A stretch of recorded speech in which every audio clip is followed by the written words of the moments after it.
Hello, my Scorpio friends. Welcome to my channel. My name is Teri Hunter. I'm an intuitive astrologer, and I'm here today to talk about Jupiter's retrograde in your eighth house of Gemini. This retrograde will take place from October 9th, 2024 until February 4th, 2025. This video is based on whole sign Western astrology. So when I'm referring to the houses, it's based on Scorpio rising. If you are not a Scorpio rising, you might want to go on one of the free birth calculators on the internet and find out your rising sign and then check out that video. Okay. So let's jump in because Jupiter rules expansion. Jupiter rules wealth, and so does the eighth house, and so does Scorpio.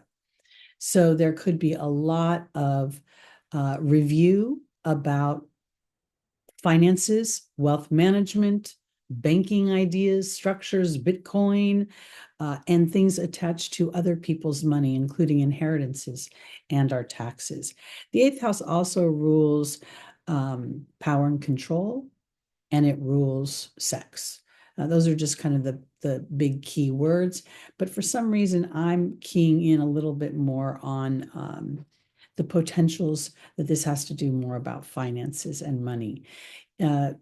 Jupiter is, in addition to being about foreign people, foreign places, about religion, it's also about business and commerce. It is about marketing and influencing and writing and branding. And for me, in this modern age, I think it has a lot to do with influencers and the way that people can create content and then benefit from their audience or their followers or subscribers. We see that for Scorpio, this retrograde is going to revisit themes that were happening during, let's say, late July through September. There was Jupiter, when it was direct in Gemini at 17 degrees, it made an exact square to Saturn retrograde in your fifth house. Now, those, again, these are slower moving planets. So I think we feel these energies within, say, 5-degree orb. We start to get that, they get more intense. So if you look back to that period of time, especially around August 19th and the couple of weeks around then, you might see where the theme will be for you specifically. Pisces rules creativity, and so does the fifth house.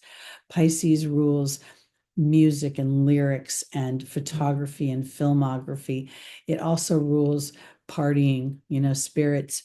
And so does the fifth house rules entertainment and joy. So there may be things that have to do with either how you've been asserting yourself creatively, and if that is offering you an opportunity to expand through other people like your audiences. And I want to offer this because as Saturn traverses your fifth house for about 2 years, it's really calling for setting up sustainable dynamics. And while we know that fun and entertainment and pleasure is sustainable on some level, we don't make money at that usually unless we enjoy what we do and we enjoy our creativity and we allow our creativity to come out of the bedroom of Pisces and out of the invisibility of Pisces and birth it out into a bigger audience, which could be the Gemini energy. Gemini rules communications, community, curiosity, and here we see it in your eighth house. So there could very well be for Scorpio an opportunity to revisit ideas that create tension, because the square between Saturn and Jupiter could also indicate, especially in the Gemini energy, that there is a feeling of, meaning the Jupiter energy in Gemini in the eighth house, because the eighth house rules power and control, and the Gemini energy rules the media and journalism, and then we have the layer of money over it. So we could be seeing the tension comes from Saturn ruling government and authority, and then I really think that Jupiter could also in this retrograde review the House of Representatives, Congress, and some of those bigger judicial systems that Jupiter represents and how it affects our everyday lives. Gemini. So if you work with money or you work in finance, these governmental agencies and these dynamics directly do affect your work and your ability to engage others to invest in the things that you want. So this square is in between Saturn and Jupiter, and this square is pretty intense because, again, it's going to ramp up during the holidays. We see it. So back in August, Jupiter was direct, Saturn was retrograde.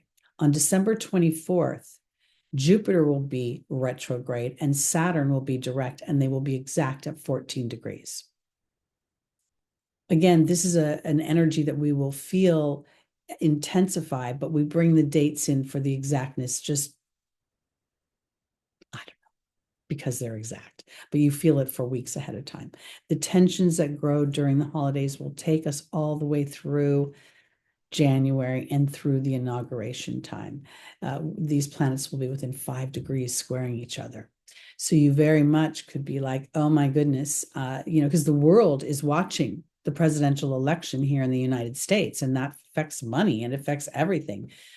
So I think that this is really what you're going to be revisiting. And in doing so, I want to offer this because we have Chiron making a favorable aspect to Jupiter as it retrogrades. Chiron is Jupiter starts to retrograde at 21 degrees of Gemini, goes back to 11 degrees before moving forward again.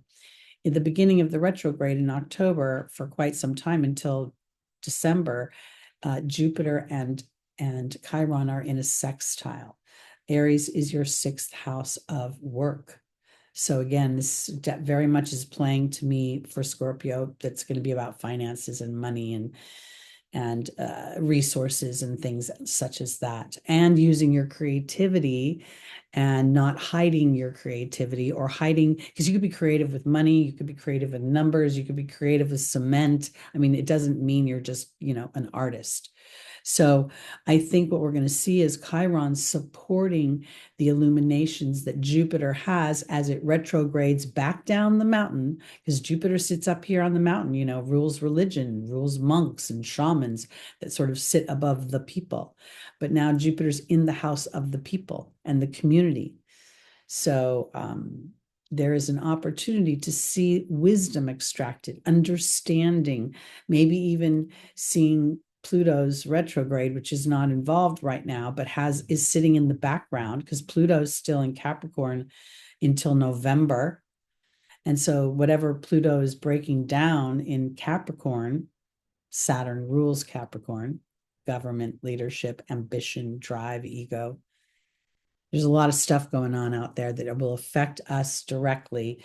And I think that as we are aware of how we focus on it, do we focus in worry, or do we use Jupiter's expansion and the connection to the angelic realm and the opportunity to connect with my guides, my angels, and sit with intention about how I want to maneuver this particular square energy? We will see the square take place again when we get into 2025 for the 3rd time, but we'll address that at that time.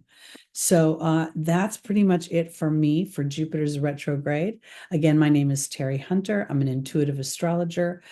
Please join me Sunday mornings live at 11 a.m. That's where we do a tarot card and we do an angel reading for each sign to get the angel's advice for how to traverse the week ahead's transits. And then please like, please subscribe, please share, please comment. And I'll see you soon, everybody. Have a good Jupiter retrograde, Scorpio. Bye-bye.